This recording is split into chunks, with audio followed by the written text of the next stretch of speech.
ეს მცენარე წელიწადში 2-ჯერ 3-ჯერ იბეჭება, მაგრამ არც ერთ მცენარეს მაინც და მაინც დიდად არ მოსწონს ძალიან ხშირი კრეჭვა.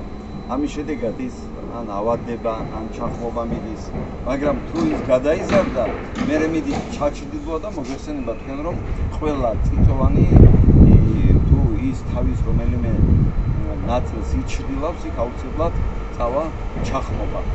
ამიტომ ჯერ პირველ რიგში უნდა გავასუფთავოთ ეს ჩამხმარი ნაწილები ჩემი ასისტენტის მეშვეობით მე ჩვენ გაჩვენებთ როგორ ხდება ამის გამოსულთაება. თათი, ერთ-ერთი თათი. დაახლოებით ასეთი სურათი უნდა მივიღოთ ჩვენ. აი დაახლოებით ასეთი ოვალი უნდა გქონდეს მას. დაახლოებით ასეთი ფორმა.